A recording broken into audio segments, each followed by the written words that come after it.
Then I try to tell them, hey, it's really bad to shop under contract. I tried to use fear as a tactic. I didn't know what else to do. And then when those two things failed miserably, I just resorted to straight up guilt tripping people. So none of those approaches worked, and it was because I kept blaming the client. I thought that they were doing something wrong as opposed to just owning it.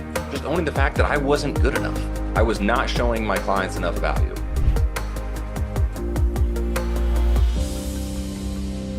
We have a lot to talk about today. We have a really unique topic today, and I think it is very timely. I think it also strikes a chord with us. It's probably one of the most challenging and emotionally jarring moments in our business because we don't have the luxury of having people pay us for our time. We have the luxury of earning revenue based upon the outcomes of our work. And so that's why we are going to talk about a really important subject today, which is the most dangerous 24 hours in mortgage. So without further ado, let's kick off. I think we struck a chord with this one. I'm seeing an unreal amount of participants jumping in here and people joining us. If you're here, thank you for being here. You're going to learn some stuff today that is going to not just make you more valuable, it's going to make you a better leader to your team. But the thing it's going to do the most is it's going to help increase the professionalism and the expectation of a mortgage advisor in our industry. So by you guys being here, it should lift our entire industry. And so thank you for leaning in. Guys, do me a favor. If you have not, please follow me on these platforms. It just helps our whole industry. It helps us share content. It helps us get feedback from you. You guys can share kind of what you want us to talk about or teach on next. And we'll continue to help support you even after the webinar with more content and more things that you guys can just use and put out into the world with your own voice or your own message. So let's talk about the most dangerous 24 hours in mortgage here. Goal of today is going to be helping you prevent panic shopping when people get their offer accepted, to help you protect the trust that you've created and win under contract buyers without having to be the cheapest. So I think this is probably going to be one of the most important webinars that we've done in terms of tactics. The one next month is going to be really important for your real estate agents, but it's going to be also probably the most immediately actionable. You don't need new technology or a new platform or a new marketing campaign. You don't need anything fancy. Every mortgage advisor on this call can use exactly what we're sharing here with your next client. You can literally do it an hour from now. And so, although it's incredibly important today, I think this is going to actually be more important over time. And I'm going to show you why here, because AI is not it's not going to create mortgage shopping, but it is going to eliminate the friction from mortgage shopping. Historically, for the last few decades, mortgage shopping was not easy. It was kind of challenging and it was daunting, but it's a lot easier now. Let me show you what I mean. So if you guys have not heard of this company or seen this site, I actually had a great conversation with the owner of this company because I was just very curious as to what he was trying to solve for. And if you're interested in that conversation, reach out. I'm happy to chat with you about it. But this is a website called FinCast. A client can literally take the loan estimate that you or I would give to our client, upload it, and within 24 hours, interestingly enough, that 24 hours, it will come back to your client with the absolute cheapest offers.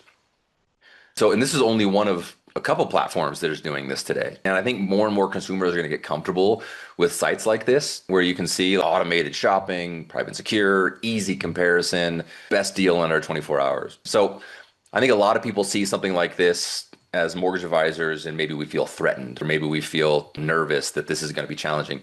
I actually think that this actually is a helpful tool because it will help us create even more value in an absence of value. Right?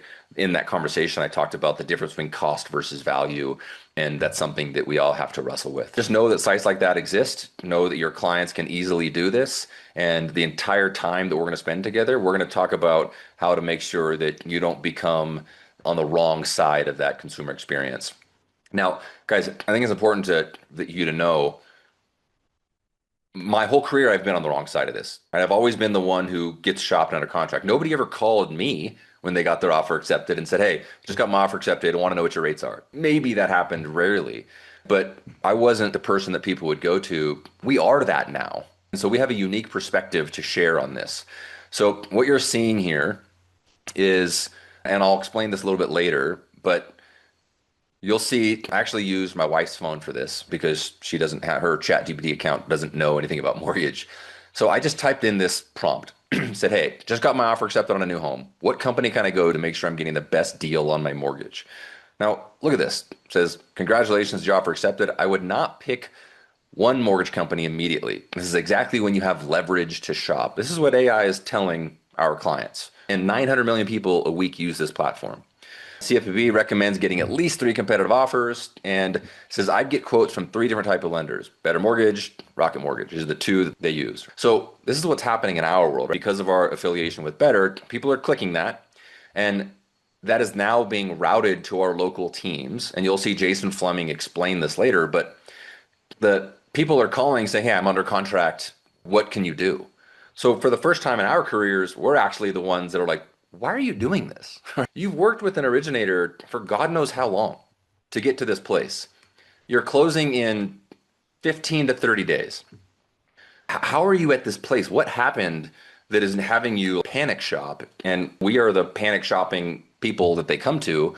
So I'm going to show you guys how we deal with that so you can actually experience both sides. But what it's done is that we're asking questions that our clients wouldn't share with us typically. If a client of mine went and shopped right when they got their offer accepted, and I asked them why they did that, they wouldn't be honest with me. But they are honest with us when we're on the other side.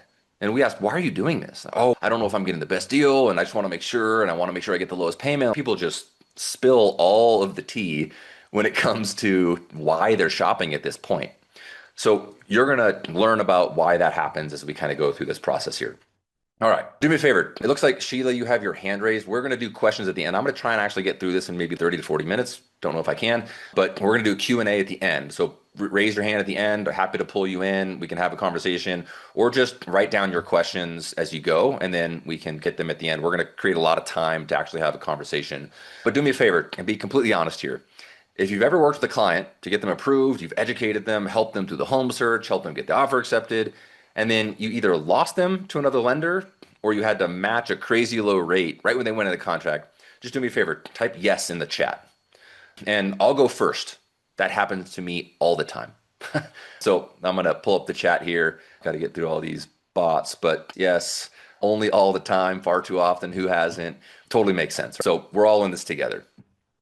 So guys, this is what happened to me. I was originating in Orange County, California, the mecca of mortgage lending. And we also had high loan amounts. So every eighth or quarter point in interest rate would make a pretty substantial difference in payment, which meant that any movement made me susceptible to losing a client. And so my clients would be happy with me and my team. We'd get their offer accepted. We'd do all the hard work. And then more often than not, they'd actually go into their bank to wire their earnest money deposit. And if you guys haven't experienced this, it was not awesome. The bank had a playbook. So the teller would realize that this was connected to a real estate transaction. They'd ask the client if they're getting a mortgage. The client would say yes. And then they'd immediately bring the loan officer at the bank over. And somehow that person was always like 3/8 to half a point better than I was. We know how banks can be a little more competitive. So what did I do? At first, I started to try and just play games to get them to, hey, don't go to the bank, just wire over the phone.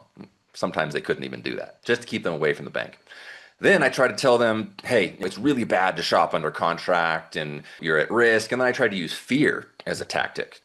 I didn't know what else to do. And then when those two things failed miserably, which they did, I just resorted to straight up guilt tripping people, which was, I'll try and be kind to myself. Let's just say that was not a good look. And so none of those approaches worked. And it was because I kept blaming the client. I thought that they were doing something wrong as opposed to just owning it. Just owning the fact that I wasn't good enough. I was not showing my clients enough value. And so I just kept getting my teeth kicked in. And after all my petty attempts failed, I just got really curious and started asking, like, what the hell am I doing to where my clients feel the need to shop and they lack confidence when their offer is accepted? So team, I'll tell you, I went deep on this one. This was like, I went full psychology professor on this thing. And I looked at my value proposition. I started trying to think through the psychology of buyers and decision making. I looked at our pre-approval process, our communication, our offer accepted experience. And then I started to get really clear on what was happening. And it was an uncomfortable conclusion, but all of it was in my control. I just was not doing what was necessary. So all the way up to that point, my team and I had done a lot of work, but we made the mistake of not making that work incredibly valuable. So I realized I prepared them the loan, but I didn't prepare the client for the moment that the loan became real. And that's something I want you to anchor into. It's easy to prepare a loan for somebody, really challenging to prepare them for the exact moment in life where all these things become a reality. And people were panic shopping because my process was not designed to create enough confidence and safety and clarity and control right at the moment they needed it the most. So that's what we're going to solve today.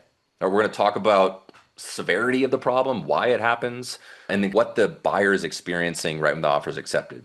And then I'm going to share with you how to prevent shopping before the contract, how to protect it through, and how to really execute a great contract meeting. That the best thing to avoid danger in that 24 hours is the contract meeting. And I'll go into that. And I'm going to just teach all of this again in 30 to 45 minutes. We'll dive in at the end. I would encourage you, bring real questions, bring scenarios. Let's kind of role play through some things together. And I promise by the end of this thing, you will all be much more confident in getting your people to contract and then getting them to closing because they'll see your value, as will you. All right. So let's go into the real problem here. So real problem that I realized was that when we lost a client, it was more than just a client. We would literally look at the formula and we would figure out, okay, how much time and effort did it take us to acquire that client? How many hours did we invest in getting that client to the place of writing an offer and getting an offer accepted? What were the team hours invested? This is real fixed overhead cost. And then we figure out the lost revenue or the margin compression if we had to match a low rate just to keep the client. If we lost somebody, we lost future refinances and referrals. We would create damage and team morale problems. The energy on the team would immediately drop, and I was the reason why, which felt terrible. And then damage to the team brand. You have to explain to the agents and referral partners, the listing agent, like, yeah, they were going to go with me, but they didn't. That doesn't inspire confidence in anybody. So it's not necessarily the financial cost, it's the emotional spillover that was really the worst thing for me. Our team did everything I asked them to do, and suddenly we have nothing to show for it. And this was the worst for me. My team's energy is so important. And then having to justify the loss to the agents and the time and effort, like it all compounds. And that was all because all we did was we created costs, but we didn't create an obligation for the client. So we worked really hard to change that. And we're going to walk you through exactly how to do that today. So again, why is this happening? What's happening in the mind of the consumer as this is happening? So when they go into contract, a flip switches in their head because before it's all sunshine and rainbows. What's possible? They're flexible. There's everything's an estimate. It's exciting. They're wondering, can I buy? Is this a good idea? All of that is a normal experience when you're moving towards something. Once you get that offer accepted, right now it's commitments, it's deadlines, it's exact numbers. They have a real exposure. And they start asking, like, did I make the right decision? Am I doing something dumb? And there's a psychological sequence, which is before the contract, it's like pursuing something. It's going towards something and anticipating a future. Can we do this? What kind of home would it be? What kind of neighborhood? What's our future going to look like? But the process at that point is still largely reversible. The buyer can change their budget, they can stop looking, they can wait 6 months, they can choose another neighborhood, they can just not do anything. So they're still very engaged with you in kind of an open way. And you probably feel that. Now, for those of you who took Rene Rodriguez's course, one of the things I learned in that was that dopamine, which is the thing that gives us a lot of happiness and energy and excitement, it's actually released when you're anticipating or pursuing something, not when you attain it. As soon as you attain it, dopamine falls off a cliff. And that's what's happening with your clients. When the offer is accepted, everything changes. It goes from, I hope we get the house to, this is going to be our house. And if you look at like behavioral economics, it shows that people are going to react much more strongly to losses than gains. And all the calculations in their head are thinking through the loss or the challenge or the payment or the budget at that point. Because once they start seeing that home as their home, and then here comes appraisal, inspection, earnest money, high costs, everything will go towards the fact that the best rate feels like they'll lose something if they don't get it.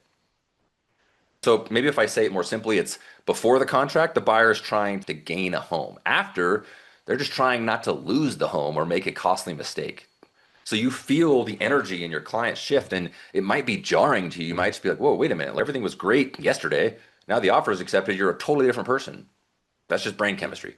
And we need to know that, and we need to help them kind of navigate through it. So what does the average originator do? They think, oh, contract accepted, great, yay, we're gonna move forward.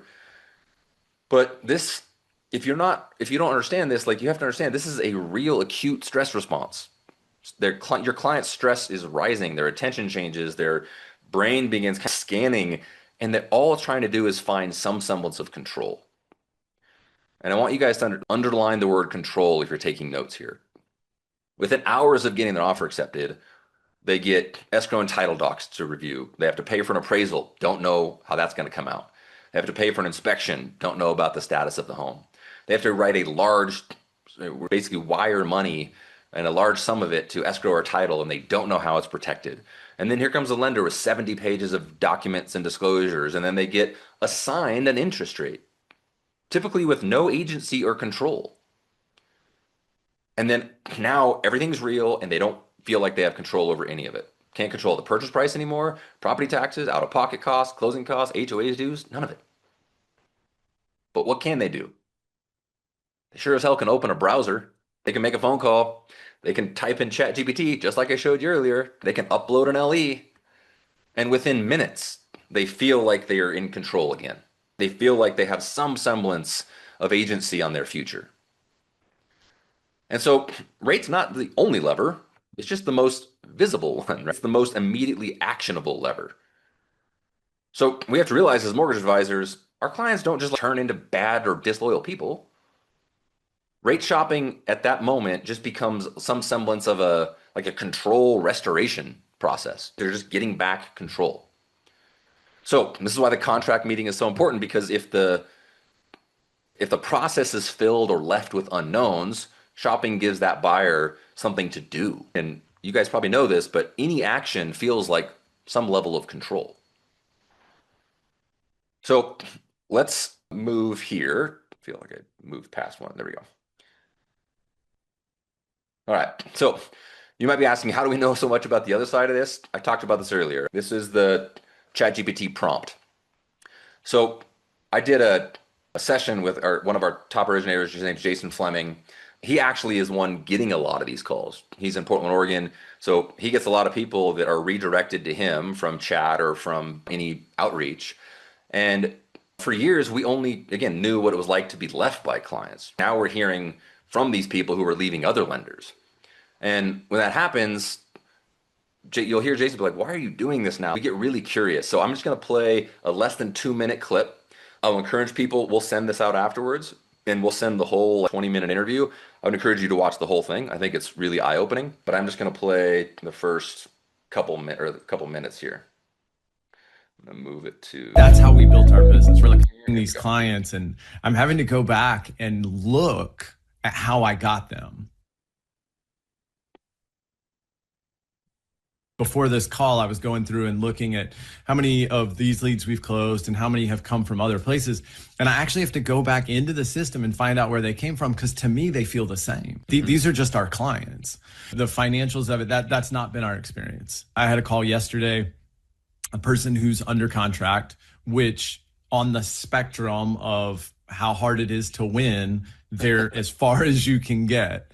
And during the call, it was just like a normal call. Even if a friend had said, hey, my buddy's under contract, we just take a look at what they're doing. We stayed on the call for an hour, pricing pretty similar. No huge, I didn't just go to the floor and say, hey, I can save you $1,000. It looked like we were a little cheaper, great. But what she was really interested in was the advice, because they're moving down market. They're leaving Seattle, going to Olympia, selling $1 million, buying a $500,000. And we were talking through all these things and ask about retirement like we always do and things like that. And I was like, I'm going to be honest, it's a little late to make a huge pivot. But if you were my client, these are the things that I'm really concerned about in your current plan. And we had just a normal dreams and goals and advising conversation. And by the end of it, she was like, I'm going to talk to my husband. And they close in like 15 days. So I was like, You only get 12 hours to decide before I can make sure. But the number of times that's the experience is it's almost the majority. I don't know, it's at least 50% where these clients, just because they came from a different filter doesn't make them that different. So, team, the reason I wanted to share that was because what we are experiencing is people are not just looking for a lower rate when they are reaching out. They're looking for certainty. They're looking for clarity. They're looking for a strategy. And they're looking for somebody to say, hey, have you looked at every angle? How does this play into your retirement? Where did you come up with the down payment? If you watch that clip of Jason later, he always asks people, one of the first questions is, where did your down payment strategy come from? Where did you come up with the number? And almost no one ever has an answer. Their mortgage advisor didn't help them. They just took it out of thin air. And we have to fix this. If, as mortgage professionals, we keep just giving people loan options and then funding those loans, we're just going to drive each other to the bottom. And honestly, AI will just replace all of us. But if we start taking this approach with kind of a step-by-step solution, yeah, we'll see some real opportunity here. And so that's what I'm going to share with you guys now. So let's kind of walk through the formula here of the solution of how to do this. First is articulate your value proposition before, during, and after in the consultation. Our team is going to put in the chat right now, I think there's a few different webinars that we have done, and we are going to post them in here. You'll want to watch both of them. We don't need to go through the full value proposition here, but understand sorry, I need to move this over. Understand the value of how you make this a reality in the client's mind, because that consultation sets up everything from there. Next is obtain the client's commitment in the consultation or help them shop early. So we did another webinar. Again, our team will put it in the chat here, and we'll send these out in our post in the recap emails. But there's a webinar we did called Stop Getting Shopped. And in that webinar, we talk very clearly about how to get your clients' commitment early before they start writing offers. And if they're not ready to commit, how to help them shop and then come back to you. So that is going to be important. Now, those two things alone, great. But if those two things are the only things you do, you're still going to miss. And I can tell you that from experience, because I would get people's commitment and they would still shop me in contract. And I would still wonder why. I'm like, hey, do you remember a week ago when you said yes, you committed? But that doesn't make you bulletproof. Next is show your commitment to getting their offer accepted with each offer, and then reiterate the necessity of the contract meeting every time. So if I'm working with Mr. Smith, anytime he's going to put an offer out in the world, I'm going to let him know, hey, here's how we're going to structure the offer. Here's how we're going to try and get seller concessions. Here's how we're going to try and do this and that, the other. Remember, we want to try and use some seller subsidies to improve your terms. And then I'm going to call the listing agent. I know them well. We have a great relationship. We've worked on deals in the past. Like, go all in to help them understand that your before part of your process is executing, so the during can actually show up. And then, hey, by the way, we're going to submit this offer as soon as we hear back from the listing agent. If you get your offer accepted within 24 hours, we got to be face-to-face or on Zoom. Reiterate that every single time. And then the last step in the solution is, as soon as you hear the offer is accepted, execute that contract meeting same day or schedule it for the next day. And again, you can do it via Zoom. You can have them come in the office. Do not do it over the phone. It's super easy to ghost people over the phone and just not as connected. Maybe it's been a month since your consultation. Maybe it's been a while since they've seen you in person. So you want to get back in front of them and make sure that you're face to face. So let's start going to the meeting scripts. Here's the scripts that you and your team are going to use. And again, we'll send this out afterwards. Hey, when your offer is accepted, one of the most important steps in our process is our face-to-face contract meeting within 24 hours. We're not only going to protect your money and manage your rate and term, but we'll also put the exact property, contract payment, cash requirement, timeline all on the screen and choose the right strategy together. This is what they're looking for. This is why people are reaching out to us when they're under contract, not just to get a better rate. It might be at first that they think a better rate, but when we start helping them understand all these things, and they realize, oh, rate's only a very small component of this thing. And then accepted offer schedule message. Hey, congratulations. Huge moment. Our entire team is so glad we could help you get this home.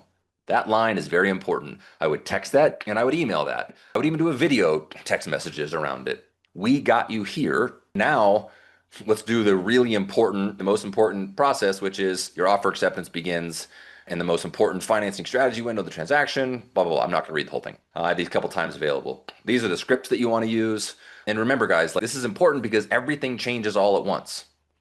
Stakes rise, uncertainty rises, time pressure rises, and then all of their perceived control just goes away. And that is a scary feeling for the client. So if you look at kind of the research behind an acute stress response, it reduces decision quality. This is the whole fight or flight thing. Like massive stress, which is acute stress, offer accepted, that is exactly what's happening. Their decision quality is going to drop fast, especially when the decision is not an easy one to compute. It's not like a do I stay or do I run? There's a lot of information that comes into this decision. And so that time pressure is real. And I think this probably sounds familiar to a lot of us. So properly frame before, make sure it does not sound like an emergency sales meeting. This is just part of your process. If you're calm, if you're confident, it's like, hey, this is just who we are and what we do. We're doing it. Right? Congrats, next step. It's just part of the plan at that point. But you have to practice it to make sure that you show up that way.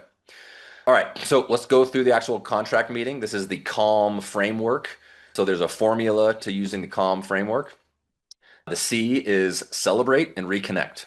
The reconnection part is like, hey, we've gotten to this point. Let's remember everything we've done to get here. Hey, do you remember when we first talked and you weren't even sure if you wanted to buy a house and we did this? And like, I'm so happy for you guys. In that acute stress response moment, people shut down all memory of what happened to that point. You have to rebuild that story and help them be like, oh, the reason I'm here is because of this team. And then A is analyze the specific transaction. Go over very clearly every part of down payment analysis, monthly payment analysis, and we'll walk you through that process here in a second. L is lead with strategy and execution. And then M is make the mutual commitment and map the future. This is probably the most important part of all of it. You're getting the commitment and you're committing to them and what you're going to do in the future, and I'll explain that. So real quick, I would say, hey, congratulations. Before we talk about the loan, tell me what you're most excited about and what suddenly feels like real or stressful now the offer's been accepted. Guys, don't shy away from that. If you get them to open up about that, that's just information you're going to get to help them navigate through it. If you don't ask this question, the last thing you want them doing is leaving the contract meeting still feeling stressed and not sharing with you what's really happening. So bring it out into the open. It's always better to do that. And then, hey, Mr. and Mrs. Smith, by the time we finish today, you're going to know exactly what you're paying, what you're bringing, what may change, what happens next, what we control, what you control, and why the strategy fits your goals. Realize I've used the term control twice. What we control, but also what you control. You are in control of the situation. You still have agency over this process. It's not happening to you at this point. And that will kind of lead into the contract meeting. All right, so there's two parts to the contract meeting, and it is essentially you as the mortgage advisor and then your loan specialist. Everybody, unfortunately, in the mortgage industry has different names for their teams. Our loan specialists are our contract to close, kind of client concierge teammates. I always tell my clients, hey, my job is to get you to like me, want to use us. Her job, the loan specialist, her job is to get you to love us and want you to use us forever. So you guys both go towards this meeting in the same capacity. You don't have to do it at the same time, but you have a role in the contract meeting, and then your loan specialist has a role in the contract meeting. And the whole point here, guys, is that the mortgage advisor makes them confident and help them understand, hey, you're going to really experience the joy of becoming a homeowner. And we're going to talk about a lock or float strategy. Again, they need to be in control. Show MBS Highway. Show the trends. Show what's been happening over the last 3 days. Up, down, and why. Explain why. Give your advice, but leave it up to them. I heard somebody say this one time, hey, I don't love gambling, but I especially don't ever gamble with other people's money. Here's my advice. Here's what I would do in terms of locking or floating.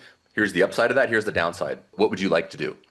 Now they're choosing between two things that you're offering them as opposed to your thing and somebody else's thing. Also, give them different strategies. This is not fully baked yet. And again, they get to pick one of your strategies as opposed to you versus other lenders. And what strategy are you going to show them? Maybe the home's not turnkey. Maybe it needs some work. Maybe they should put less down to then be able to actually put the work into the house. Maybe it is turnkey and they can actually put more down. Maybe we got seller credits. Maybe we didn't. How are we going to use seller or lender credits? We're going to walk through all of these things as the mortgage advisor in the contract meeting. And what you'll see here, if you scan that QR code, is there is a kind of a status contract meeting status sheet, and then there is a contract meeting like scripting process for your loan specialist. These are really important that you walk through these. When you click it on the status sheet, you'll see the highlighted areas. The highlighted areas are what the mortgage advisor talks about. The non-highlighted areas are what the loan specialist talks about. And guys, I'll tell you, I've been fortunate to lead a lot of great mortgage professionals. And anytime something goes sideways in a transaction and they come to me, I always say, hey, you show me the contract list or show me the contract status sheet. And they're like, oh, we didn't do a contract meeting. And I'm like, well, then you deserve everything that's happening right now. Because essentially what the contract status sheet is, and then that follow-up loan specialist checklist, it's just a list of all of the hurdles and roadblocks and things that we've bumped our head on every transaction. And we realized all we had to do was ask the question right when the transaction started, and we could have avoided all this pain and frustration. We could have set better expectations. We could have been very clear on what to expect and agree upon. And so that should really not only help you ease the mind of the client because you're reducing the variables, but you will have a much less challenges in contract from contract to close because you would have already in an early process handled a lot of the things that might get missed. So definitely use those two things. All right, and then you want to say this to your client as you kind of start transitioning to the post-closing part of the contract meeting. Just say, hey, look, this is not a 30-day transaction or a 15-day transaction, whatever the contract is. You say, this is actually the first step in our 30-year plan. That line is important. Mr. and Mrs. Smith, so happy for you guys. Just remember, we talked about this in the consultation. This might feel like a sprint. It's not. It's just the start of a very long marathon. And so I want you to understand what you should expect from our team once this transaction is closed, because you will need us far more from the day this thing closes for the next 30 years than you'll ever need us for the next 30 days. And you want to start to explain that. So you're going to get proactive management from our team of your largest liability. And this is where you want to show the MBS highway chart of the candlesticks and be like, hey, look, see this little blip here where we went up and then back? We refinanced a huge portion of our clients here, but if we weren't proactively managing their liability, they would have missed that. There's no way they would have known that rates got low for 4 hours in a day.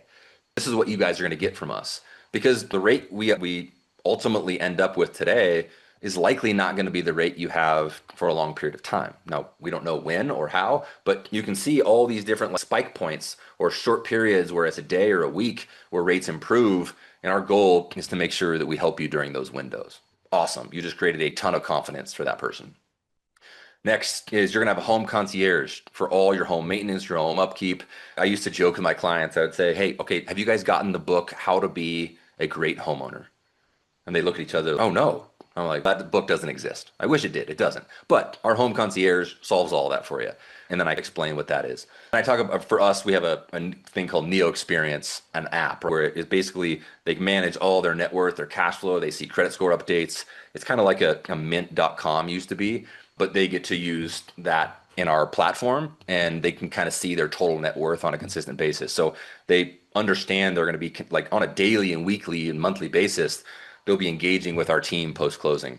Monthly real estate wealth digest. There's multiples of these. There's HomeBot, there's Home Report, there's MBS Highway has their version. There's a lot of these things, but make sure you're delivering at least one of them and explain how it's like a digital interactive bank statement for their house where they have us as the ongoing advisor that's going to help them understand that statement on a monthly basis as the home value increases, decreases, as the equity improves, all those things. And then home equity loans when appropriate, the most sought after loan product in America today.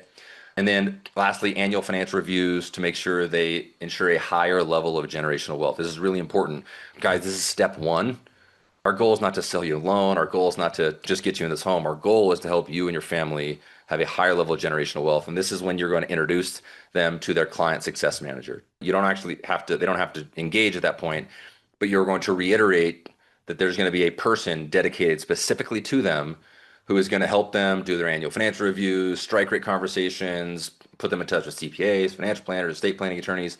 Effectively, what you're doing here is you are broadening their scope of the next 30 years. Because if you don't do that, they have a very myopic view of your value. They only think of your value in terms of the next 30 days. And if we are graded as mortgage professionals on our value in 30 days, we are hosed. We're all going to go out of business. So we have to broaden that scope. And then we have to share this.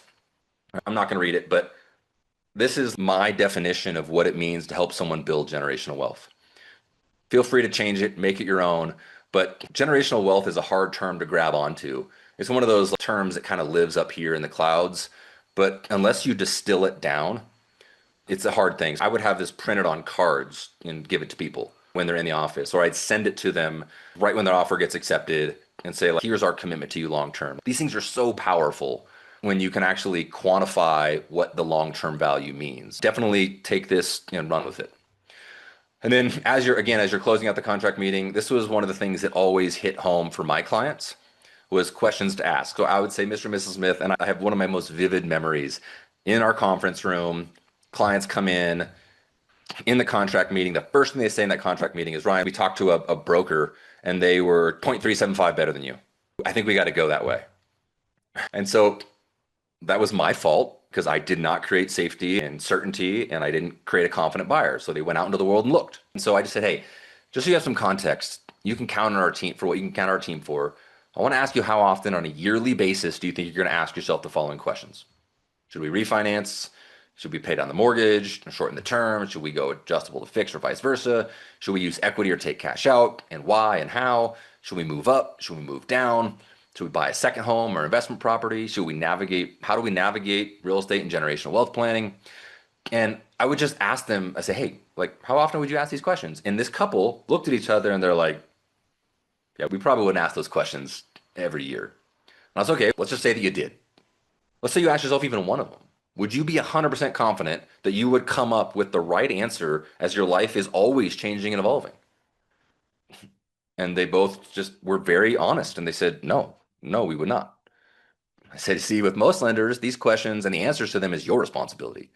But with us, we believe it's our responsibility. And we do that proactively and consistently. She immediately turns to her husband. She goes, and then she turns back at me. She goes, if you're going to do all this, we're in. We're not shopping anybody. And it was like that light bulb moment in my head where I was like, all I have to do is show people the future or lack thereof. But without that, they're judging us on 30 days.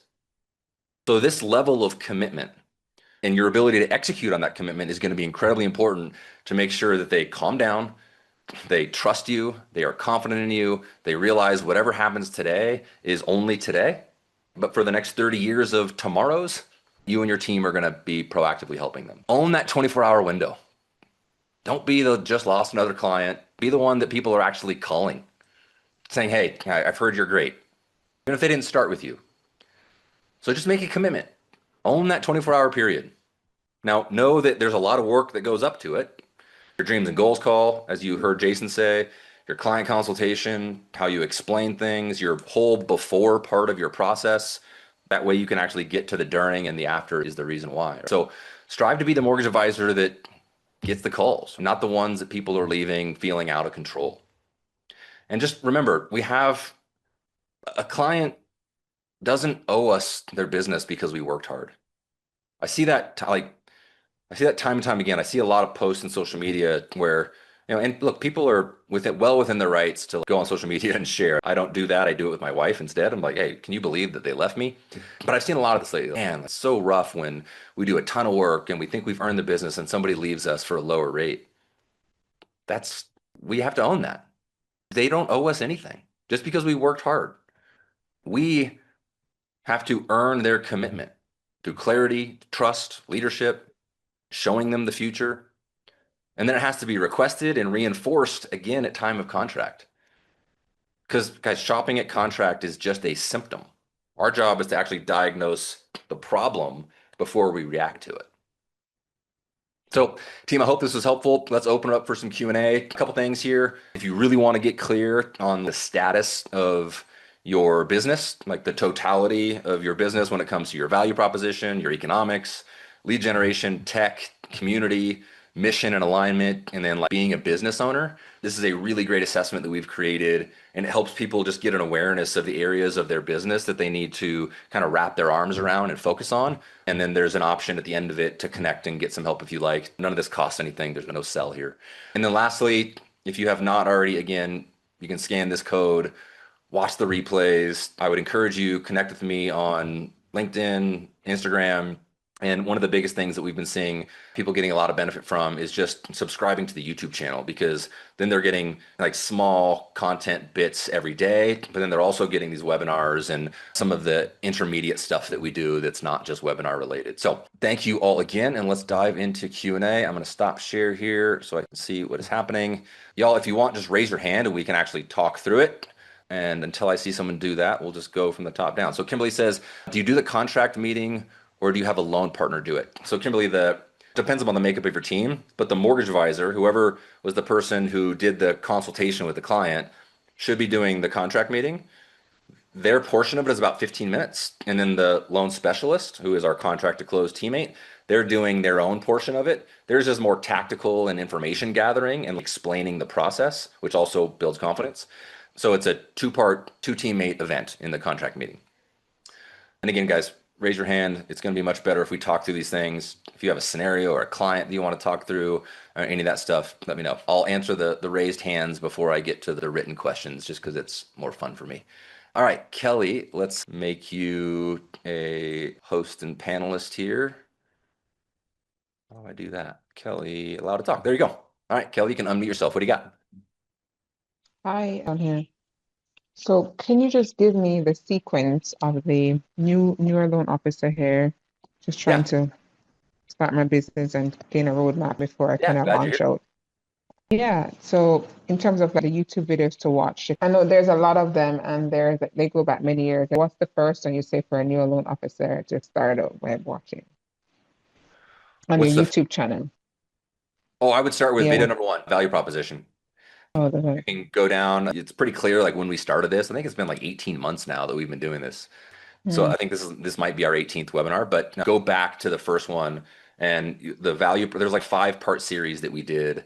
Value proposition is where if you can get really good at just that, you'll be better than 90+% of mortgage professionals in the industry, and then it kind of permeates from there. So that's where I would start, and then just work your way through it. okay, so just find out what is your value proposition when you kind of want to, Yeah, in you want to terms know of, your value proposition very okay. clearly to the consumer before, during, and after, and that breaks down the whole thing. Okay, got you. And then my second question is, what is your ultimate goal for, is it to train agents? Is it to build their business, get more LOs? What's My your goal or your goal? goal or the Yeah. goal of a mortgage Your goal, advisor? yeah, no, your goal for doing all these webinars and stuff like that, just Great in question. terms My of, goal is that I am very fearful that the mortgage industry will be overrun by low value, non-financially literate, not very capable loan officers. mm, And if that happens, and if that becomes the majority, then the consumer will turn to AI and AI will win. mm, So mm, we don't look at this as an us versus them thing. It's just we want to create the most financially literate, highly educated, most incredibly valuable mortgage professionals. Because when the consumer meets one of us, they don't ever want to mm, go back to the internet or just mm, a standard rate and term loan officer. So if we mm. elevate our community and become really helpful, we can actually start to become the most valuable people in our clients' lives in every aspect of real estate or finance. And then our industry has so much room to run. Got you. Okay, got you. So it's like Yeah. mixing AI with a good value proposition as an LO. So it's Yes. technology and that combined. Okay, got you. Yes, Thank you. ma'am. Thanks for being here. All right. Anybody else feel free to raise your hand as well. Yes, this will be available to rewatch. We should be able to send this out by tomorrow. So yeah, just check your email. If it goes to your spam, just make sure to white label it so it doesn't go to spam moving forward. But you guys should all get the replay of this, so it'll have everything with it. See what else we got. Team, anything else that stood out? I'm seeing a billion otters here. Yeah, we have one that says, how do you approach a realtor that tells her buyers to shop the lender at the beginning for the pre-approval? Yeah, great question. So I would go to that same real estate agent and I would say very simply, hey, imagine, have you ever gone through the lending process yourself? Ideally, they would say yes. I would assume most realtors have. and to say it's pretty daunting. Right? Most loan officers are salespeople. You're filling out applications, you're submitting documentation, you're getting a lot of different pieces of advice and guidance, and some people are telling you this and some people are telling you that. That type of confusion will slow people down. So if I haven't, or if anybody hasn't created the type of consumer experience that you believe you and your business deserve and that your client deserves, definitely just refer it to anybody or leave it up to them, right? Because you don't want to take responsibility for something that you don't believe in. But what I would encourage you to do is I would love to walk you through we call it our Neo experience from front to back, from initial phone call all the way through to getting you through that pre-purchase consultation, contract meeting. I think when you experience it yourself, you'll start to realize that you want every client to have that experience. You'll start to realize that rate doesn't matter, and we can really feel confident in just one lender, whether that's me or anybody else. But I don't think you're doing you or your clients any favor by creating a confusing kind of leaderless process, is what I would say. All right, Kelly, you got your hand up again. What do you got? Oh, I'm sorry. I'm not sure if anybody had a question. I could wait, You're but the only one raising your hand, so you get the okay. chance.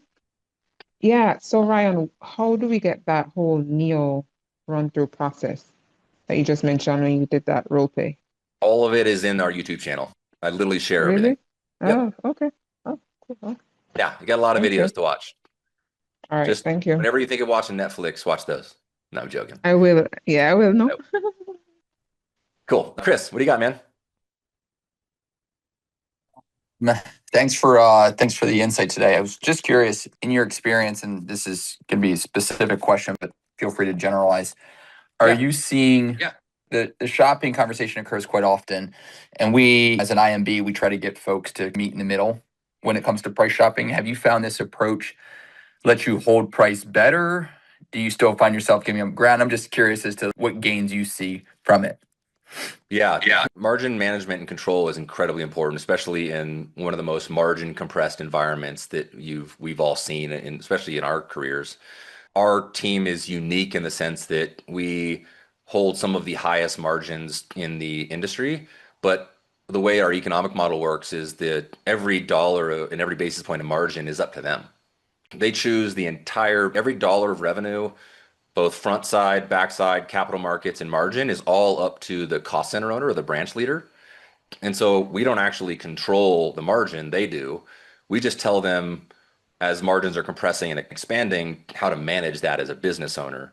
So people aren't like selling rates that we're telling them to sell and putting margins there. They're doing it based upon what they believe their value is. And so this is what allows us to hold margin.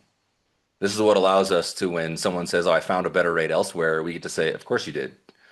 They aren't even close to doing what we do. Yeah, this is very much not just a client retention strategy, but it's definitely a margin management and profitability strategy. Because without it, we're all just racing to the bottom. Might as well just upload your LE into that system and see who can go to the bottom the fastest. Fair enough. I appreciate that. Thank you. Yeah, man, great question. Thanks for being here. All right, anybody else? All right, let's keep going. Great info. Thank you, Jeff. Thanks for being here. Jeffrey, thanks for being here. All right. Team, next webinar is going to be September 17th. It's the third Thursday of every month. You should have a recurring calendar invite. If you don't, reach out, let us know. But every third Thursday of the month, you should have a calendar invite to come to this webinar.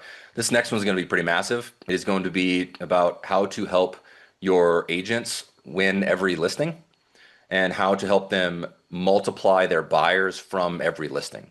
We're going to talk about an incredible strategy where a homeowner would have to be really out of it to not choose your agent. And your agent should sell that home faster, should sell it for a higher price, and they should get anywhere from 5 to 15 additional buyers that all qualify through you on that listing. So if this strategy is executed well, on any given weekend, you should have 5, 10, 15, 20 homes out on the market, resale homes, where you are the preferred lender, where people are pre-approving through you left and right because they want the interest rate and payment associated with that home, not just the home itself. Right? Homes are sitting on the market for way too long. Candidly, a lot of real estate agents have never really had to figure out how to market their properties or differentiate their properties, because for the last 13 years, you could just kind of put a home on the MLS and it would sell just because of the demand and low interest rate environment. Those days are gone. So you could become the most valuable mortgage professional to every one of the top agents in your market by executing this strategy. So we're going to share it with you all, and then you guys can all take it out and share it with your agents. I think it's going to be a major needle mover. Our team has been doing some great things with it. And when I tell agents about this, they give me the "this feels too good to be true" kind of conversation. So we just have to help people work through that. So please mark September 17th as a very important date in your calendar so you guys can start executing on that. If you have questions between now and then, let me know. It looks like there's 2 questions in the Q&A. Oh, looks like we already got those. Again, guys, you're going to get a follow-up email by tomorrow. There should be a link to register for upcoming webinars. But again, when you accept, it should be a continual recurring event on your calendar. So I'll wait for another minute or so. If you guys have questions, feel free to raise your hand. I appreciate y'all for being here. We had a massive turnout today. Hopefully this was helpful for you guys, and keep reaching out if we can help you guys be better mortgage advisors anyway.